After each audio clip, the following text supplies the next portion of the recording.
On this week's Jaunts with John T, we go on an exciting trip to my backyard, where I will explain the thrilling process of draining, cleaning, and refilling my hot tub. Buckle up, folks. This is going to be one heck of a ride.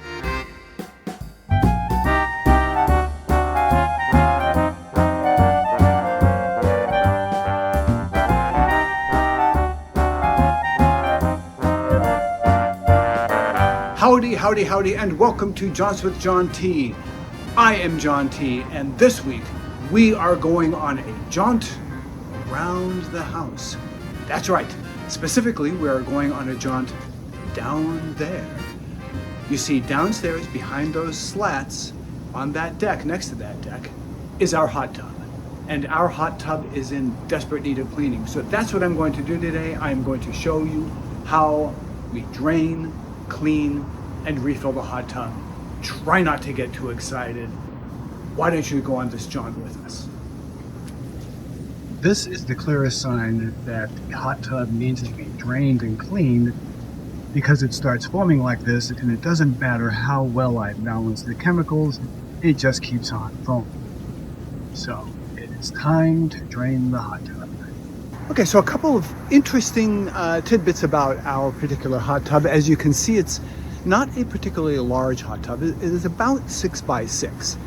But this was actually very serendipitous, because when we bought the hot tub, we originally purchased it. We wanted it to go in a specific space. It is a space that is underneath. We have kind of a cantilevered, it's like a green room above it. So it's covered by that. And then it's in this space that is a little over 6 by 6. And I found this particular model of hot tub, and it fits perfectly, as you can see. As you can also see, it is a little bit murky right now, which is why I need to clean it out.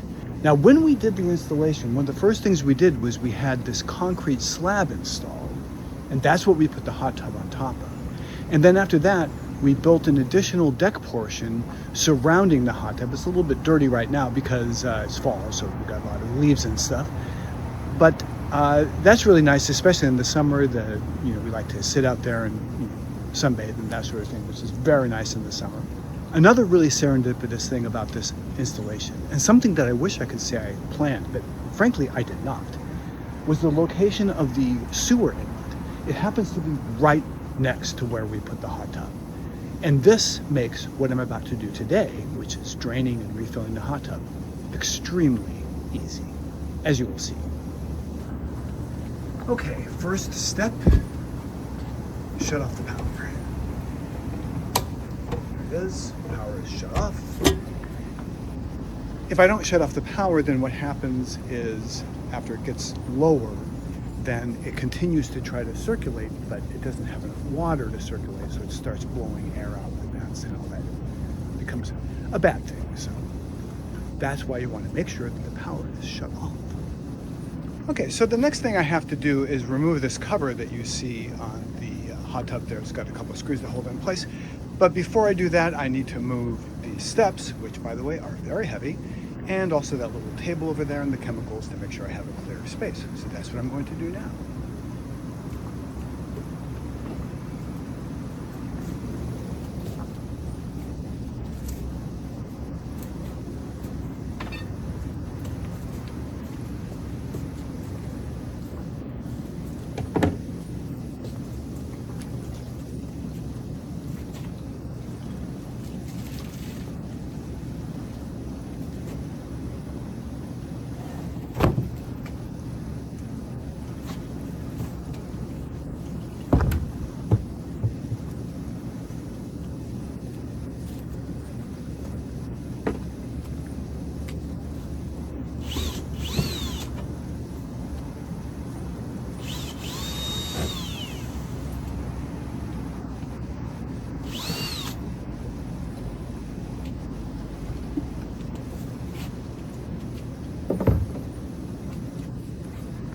Okay, now that the cover is removed, I have exposed the inner workings, including this little guy right down here, which is the drain outlet.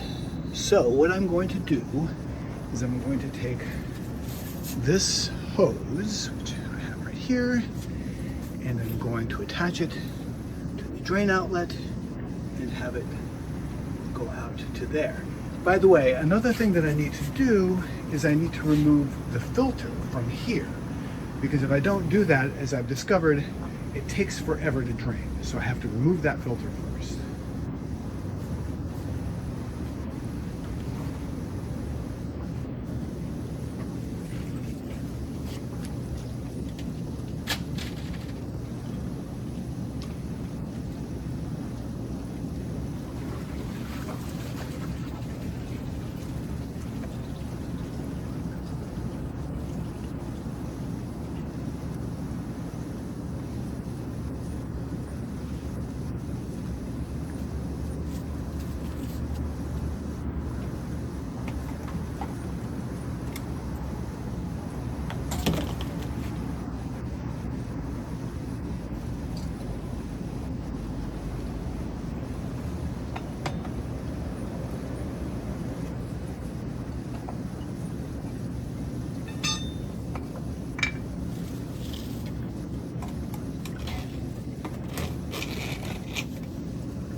All right, the hot tub is now draining.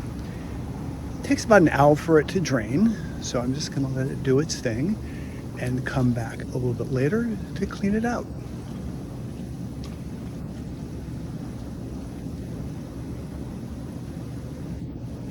All right, so it's draining, and one of the problems with this is that it'll only drain so far and will still leave some water in the bottom of the hot tub, and I want it to be as empty as possible. So I use this little gizmo here, which is a siphon, to help siphon it off, because that way this can get more water towards the bottom that won't drain through the regular drain.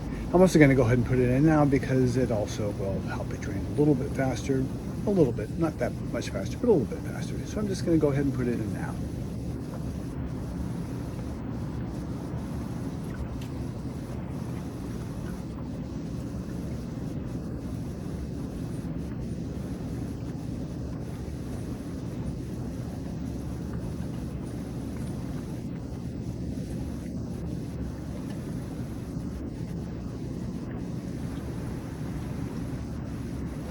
Okay, so the water level is low enough now that I can wipe it down with a little all-purpose cleaner and then spray it off with a hose. So that's what I'm going to do now.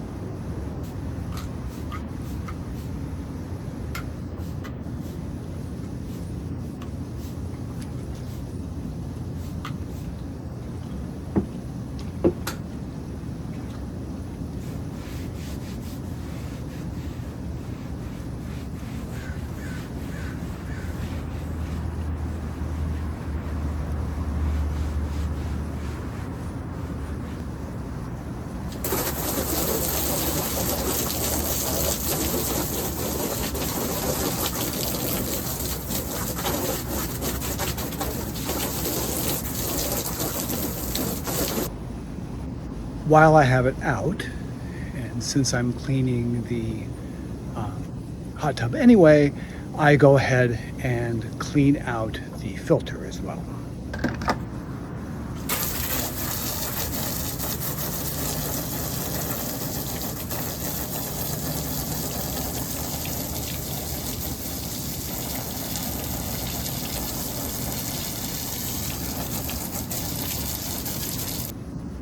I went in with all-purpose cleaner and cleaned off the seats. I did this off camera. And then rinsed them off, and then basically tried to get most of the water off of the seats and into the center section there. And now the water level is so low that the siphon really isn't working, except doing like a little bit of a drizzle. So what I'm going to do is I'm going to go over here to this hand pump, and I'm going to hand pump out the rest of the water using the siphon.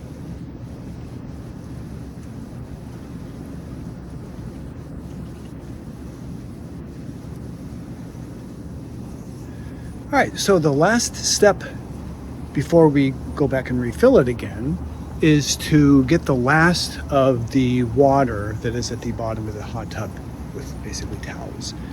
And at the same time, I'll get out any debris that is at the bottom of the hot tub, so I'm going to do that now.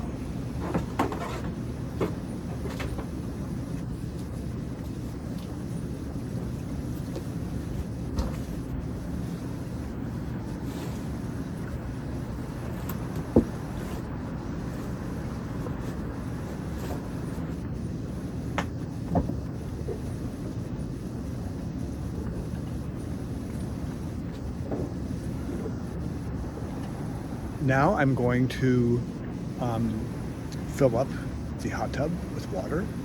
At first I have to put the cover on because the hose flips all around and everywhere, sprays water everywhere. So I keep the cover down for a little while until it's filled up to a certain point, and then I can pull the cover back and the hose won't spray water all over the place. So I'm gonna get started on that now.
It's almost full enough now that I can turn it back on. So now I'm going to go ahead and put the filter back in.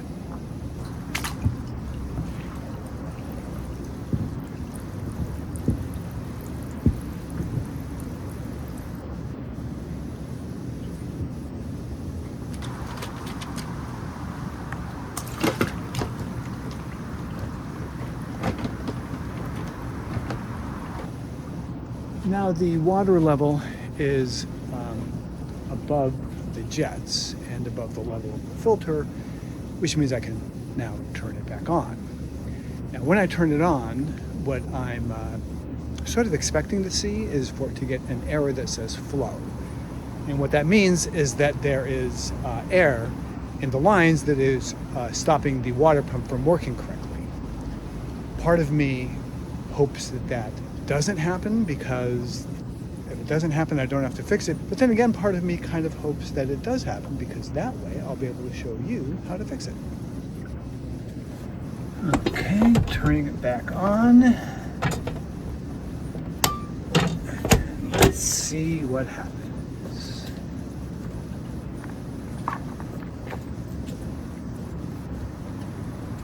Okay, it goes. Sits. I'm going to try to turn it on to see if the flow happens. I think it's going to happen because I can tell by the sound. It didn't start pumping water right away. That tells me it's probably going to give that error. Okay, well, it's not giving me the error, but I still suspect it has the problem. And the fix to the problem is that, so let's see. Oh, there it is. Got it. Flow error. There you go. That's what I was waiting for. All right, so basically this black, you have these two white pipes going into this black thing. The black thing is the pump.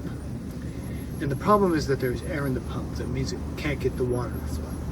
So what you do is you loosen one of these pipes, and what will happen is air will hiss out. and then after a few seconds, water will start coming out. Once water starts coming out, then you tighten the pipe back up and then start it again, and it should be fine. So that's what I'm going to do.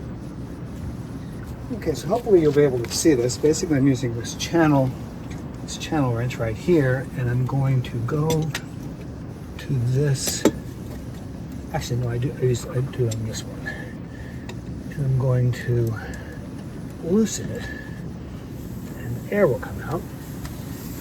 And then after a few seconds, water starts coming out, and then I tighten it back up again.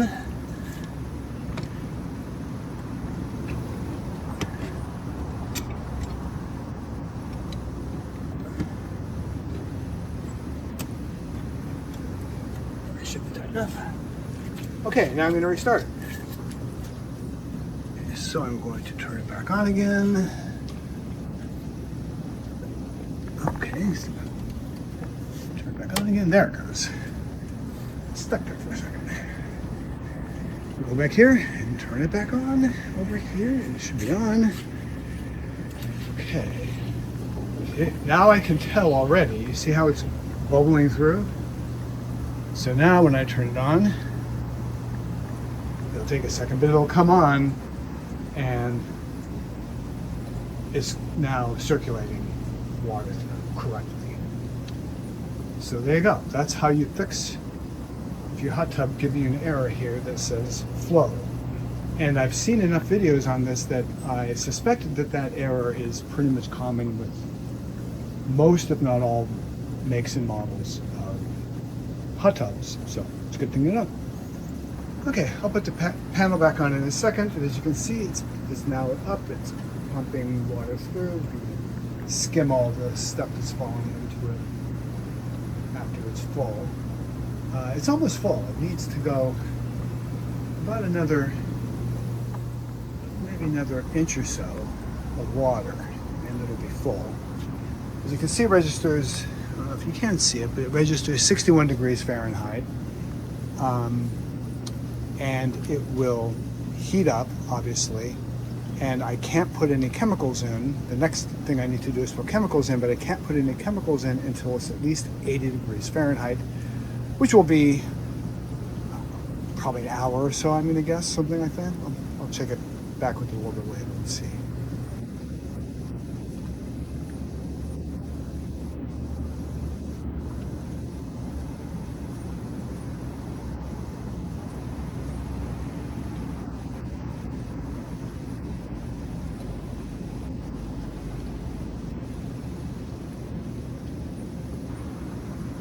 Well, good morning.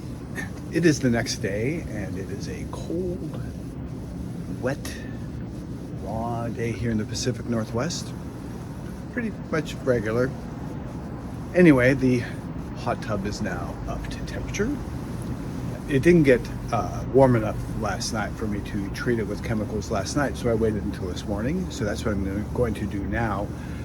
The chemical that I'm going to put in is called shock, or enhanced shock, but it's basically known as shock. I'm not exactly sure what kind of chemical it is, but they say that's the first chemical you should put in when you have fresh water in your hot tub. So that's what I'm going to do, and I'm going to let that circulate in the hot tub for a bit, and then a little bit later this morning I will be getting in, enjoying a nice, clean, crisp, clear hot tub.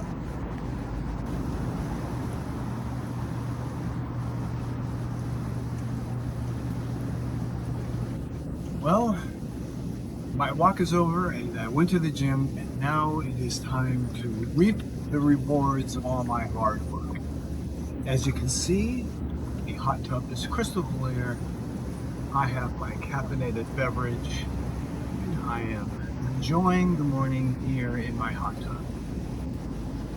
Well, that's going to do it for this week. I hope you enjoyed it, and if you did, please be sure to give us a like. It really does help out the channel. Here on Jaunts with John T, we go on jaunts around the world, around the country, around the state, around the city, and sometimes, well, just around the house. If that sounds like fun to you, please be sure to like, subscribe, hit the notification bell, because that way you'll be notified of future videos. Well, that's going to do it for now.